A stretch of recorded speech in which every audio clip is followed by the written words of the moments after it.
Assalamualaikum warahmatullahi wabarakatuh. Waalaikumsalam. Waalaikumsalam. Terima kasih atas kehadiran sahabat-sahabat mahasiswa dan mahasiswi pada kesempatan hari ini, bahwa pada hari ini akan memberikan kisi-kisi tentang materi yang akan kita bahas hari ini, yaitu masalah tentang prinsip dasar dakwah bil hikmah. Jadi prinsip dakwah bil hikmah ini adalah sesuatu dakwah kontemporer hari ini yang diadopsi dengan pemikiran-pemikiran kontemporer yang itu meninggalkan tradisi-tradisi lama yang khas, yang konon istilahnya ketika kita berbicara dakwah itu selalu identik dengan persoalan orasi atau berdakwah. Tapi pada prinsipnya dakwah hari ini adalah bagaimana kita bisa menyampaikan konten dakwah yang istilahnya itu pendek tapi dapat dipahami, tapi dengan situasi kondisi masyarakat yang ini sangat plural, sangat majmuk. Makanya kita harus bisa memilih konten yang betul-betul sesuai dengan prinsip dasar dakwah bil hikmah. Seperti yang diungkapkan yang terjadi pada persoalan hari ini, di mana pergeseran dakwah sudah mulai bergeser dari halayak kepada hal-hal yang privat, contohnya dengan menggunakan media sosial yang kita miliki hari ini. Apa sih yang dimaksud dengan dakwah bil hikmah? Nah, definisi dakwah bil hikmah menurut ulama plus mu'asyid yaitu bahwa dalam Al-Quran, Quran surat 16 ayat 125 dikatakan, Ud'u ila sabili rabbika bil hikmah wal mau'idatil hasanah wazadilhum billati hiya ahsan. Inna rabbaka huwa a'lam biman dhalla an sabilihi wa huwa a'lam bil muhtadin. Nah, ini adalah seruan atau bagaimana kita mengajak kepada halayak untuk melakukan dakwah secara dengan hikmah, dengan bijaksana. Ini ada definisi menurut ulama. Jadi dalam tafsir Al-Qurtubi, hikmah itu al-qaul al-muhkam al-muwafiq lil haq. Jadi ucapan atau perkataan tokoh yang kokoh, tepat, disertai dalil yang meyakinkan akal sehat. Jadi ini suatu perkataan, suatu ucapan yang tepat, disertai dengan dalil-dalil yang dapat meyakinkan akal sehat. Nah, ini menurut definisi beberapa para ulama. Kemudian ada lagi dalam tafsir Ar-Raji, hikmah itu adalah ilmu yang benar disertai amal yang soleh. Jadi ngomong itu kita harus pakai data plus niatnya untuk kemaslahatan. Jadi bukan hanya sekedar ngomong tanpa ada kemaslahatan. Nah, selanjutnya menurut Al-Syatibi, hikmah itu lawan dari ucapan kosong. Jadi ucapan kosong, emosional, kemudian tujuannya untuk apa? Tujuannya untuk menempatkan sesuatu pada tempatnya. Yang itu jadi kalau kebenaran itu harus ditempatkan dalam tempat yang benar, maka itu adalah menempatkan sesuatu pada tempatnya. Nah, sekarang kita mengadakan pemetaan maqasidul jasr auda. Nah, menurut pemetaan menurut maqasid jasr al-auda, yang pertama adalah hibdul akal, yaitu menjaga akal.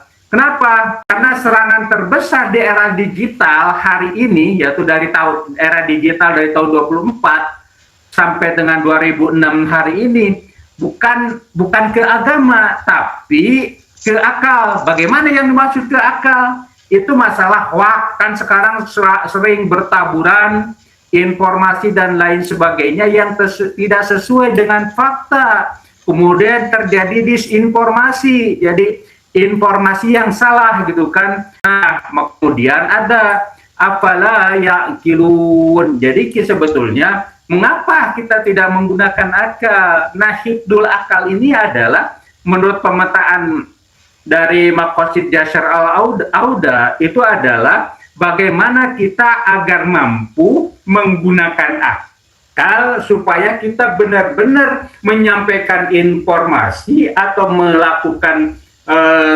pesan atau dakwah kepada khalayak itu sesuai dengan akal pikiran kita. Sekarang kita berbicara nih 5 topik dakwah bil hikmah yang wajib buat pilkada lah. Pilkada 2006. Jikalau nanti kita di 2029 kalau nggak salah atau mungkin ada perpanjangan dan lain sebagainya, kita akan mengadakan pilkada pemilihan kepala daerah. Nah, ini yang disebut dengan 4-5 topik bil hikmah. Jadi kalau kita mengurai tentang pilkada, karena dalam pilkada itu bersumber tentang hoax, saling menjatuhkan, kan gitu, karakter assassination, gitu kan, mencoba memperburuk-buruk orang, membuat citra orang dan lain sebagainya. Nah, makanya hari ini yang mesti harus kita lakukan adalah hikmah APBD. Jadi hikmah APBD apa itu? Jadi kalau sekarang uang 1 miliar untuk rakyat bisa buat apa? Ya kita visualisasikan. Jadi kalau kita ini di APBD ada sekian ratus, di APBD ada 100 miliar, kita visualisasikan anggaran PS kebutuhan. Jadi kebutuhan masyarakat yang real hari ini, apalagi kalau dalam konteks sekarang, contoh kita prioritasan masalah kebutuhan masyarakat yang sangat urgen, terutama di sektor pendidikan dan sektor kesehatan. Nah, tentang kemudian ada penanggulangan tentang persoalan pengangguran. Nah, kita harus matchkan persoalan ini dengan data dengan anggaran dan kebutuhan yang kita, sehingga presentasinya jelas bahwa untuk pendidikan sekian persen. Kemudian persoalan hikmah visi misi. Jadi kita harus bisa melakukan bedah gitu kan, bedah calon bupati kita yang akan datang. Jadi kita harus mengukur janji yang disampaikan saat kampanye dengan data Badan Pusat Statistik itu nyambung apa enggak. Jadi jangan sampai janji calon bupati itu janjinya tidak sesuai dengan data yang dikeluarkan oleh BPS gitu kan. Selanjutnya adalah hikmah cek hoax gitu kan. Nah kita harus bongkar masalah hoax gitu kan, masalah hoax. Nah, apa yang terjadi? Yaitu hoax itu informasi atau data yang tidak sesuai dengan kenyataan atau realita yang terjadi. Nah, kemudian hikmah demografi berdasarkan data yang dikeluarkan oleh KPU bahwa Gen Z itu sudah mencapai 58%. Nah, makanya kita harus bedah data ini kan. Ya, kalau politik damai ala Piagam Madinah, kita harus belajar bagaimana ketika Rasul mengelola Makkah Al-Mukarramah selama 13 tahun. Jadi fondasi dasar ketika Rasul membangun kota Makkah Al-Mukarramah itu adalah kuncinya adalah bagaimana menerapkan persoalan akhlak di masyarakat Arab waktu itu. Makanya ketika ada hadis bahwa innama bu'istu liutamima makarimal akhlak, bahwa Rasul diutus ke muka bumi khususnya waktu itu di Jazirah Arab itu adalah untuk memperbaiki akhlak dan moral masyarakat Arab Quraisy waktu itu yang konon sudah tidak sesuai dengan akhlak yang sebenarnya. Terjadi kemaksiatan, terjadi persembahan terhadap hal yang lain dan lain sebagainya yang dikategorikan itu menjadi ciri khas masyarakat waktu dulu yang akhlaknya itu sudah tidak baik lah. Makanya Rasul diutus datang untuk memperbaiki akhlak selama 11 tahun di Makkah itu Rasul tetap. Nah, sekarang hukum dan etika bil hikmah digital. Jadi kalau kita itu yang mesti harus kita sertakan, ini sumber yang wajib dalam semua persoalan itu dengan data yang tertuang, yang dibukukan atau yang tercatat dalam BPS dan KPU dan lain sebagainya, sehingga tidak terjadi hal-hal di luar hikmah tadi. Faktanya mengejutkan, tapi isinya opini melanggar hikmah. Jadi isinya harus benar-benar gitu kan. target kita itu akal. Akal itu bukan hati yang panas. Tujuan bil hikmah bukan bil netizen marah, tapi bikin netizen oh begitu ya. Ya jadi kita jangan dalam menyampaikan dengan hikmah di era digital hari ini harus benar-benar terukur dan benar-benar kita menyesuaikan dengan bahasa dan realitas serta fakta yang terjadi yang kita suguhkan sesuai dengan apa yang terjadi di lapangan. Nah mungkin itu sampai di situ. Nah coba kita untuk melakukan evaluasi tentang apa yang tadi kita sampaikan. Ini saya ingin berbicara kepada satu sahabat Iman. Iman, coba apa yang dimaksud dengan tadi, Man? Bisa disampaikan tentang itu dakwah prinsip dasar bil hikmah itu seperti apa, Man? Kira-kira pandangan Iman?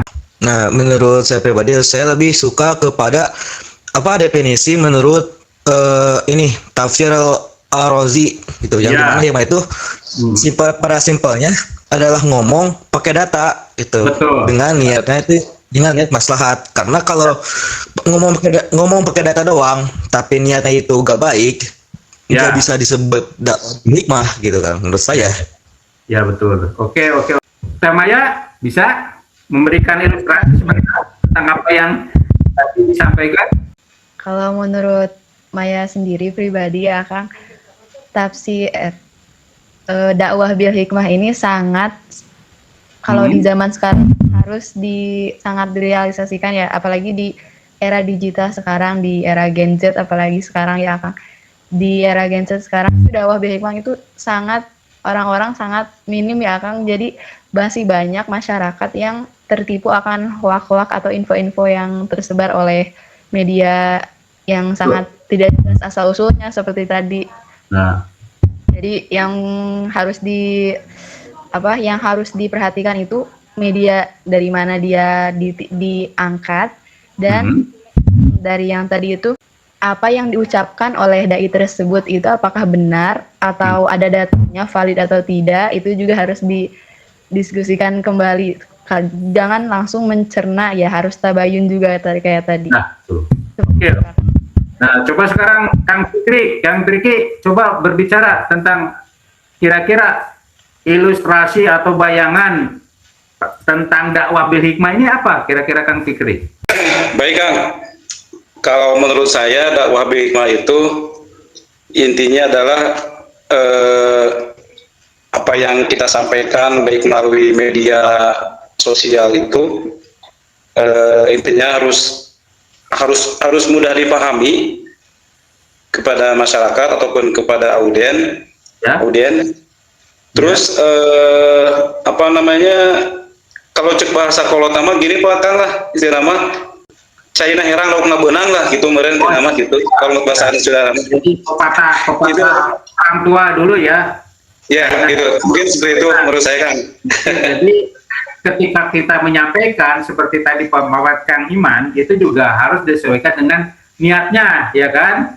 Disertai dengan niatnya dan lain sebagainya. Mungkin begitu ya. Jadi ketika menyampaikan kebenaran, tapi harus diikuti dengan niat kebenaran juga, kan begitu. Ya, gitu Kang Iman. Ya. Nah, ya, siap. Kemudian ini coba yang lain ada yang mau berkomentar? Coba Neng Sarah beri pendapatnya Neng Sarah.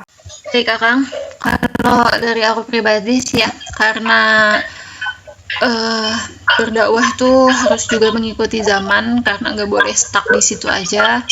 Jadi ya kita juga harus mau gak mau ikut berkembang dengan adanya perkembangan di zaman era digital ini.